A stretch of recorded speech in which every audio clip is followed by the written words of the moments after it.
After nearly 20 years of war, an estimated $2 trillion and more than 2,300 American lives lost, President Biden is expected to withdraw all American troops from Afghanistan before September 11th, the 20th anniversary of the attack on the nation that spurred America's war on terror. The president has been consistent in his view that there's not a military solution to Afghanistan, that we have been there for far too long. White House Press Secretary Jen Psaki says President Biden will remain committed to peacekeeping negotiations between all parties in Afghanistan, namely the Afghan government and the Taliban. He also believes we need to focus our resources on fighting the threats we face today, 20 years, almost 20 years after the war began. But the announcement comes on the same day the administration's own director of national intelligence released the annual threat assessment concluding direct and indirect threats to Americans from within the country still exist, and that the Taliban continues to make gains on the battlefield,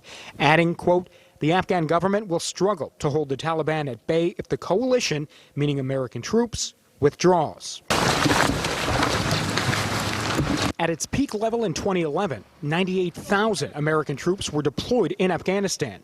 Today, just 2,500 troops remain. Former President Trump set a deadline of May 1st for withdrawal, which many Republicans opposed. Today, GOP leader Mitch McConnell blasted President Biden's decision. It is a retreat in the face of an enemy that has not yet been vanquished, an abdication of American leadership. Members of Congress on both sides worry that withdrawing too soon may allow groups like al-Qaeda to increase its presence in Afghanistan and regain strength. There are some Republicans, however, who say withdrawing is the right move.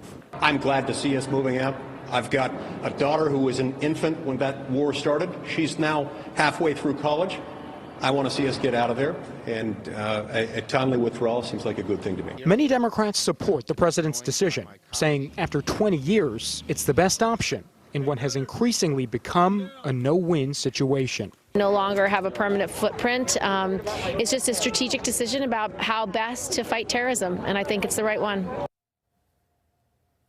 We mentioned in our story that 2,400 Americans had died in Afghanistan since the war started in 2001. We should also mention in that same time, 38,000 Afghan men and women have also died during the war. Now, the Biden administration says it's going to try to continue certain things. Women's rights have advanced immensely in Afghanistan since the U.S.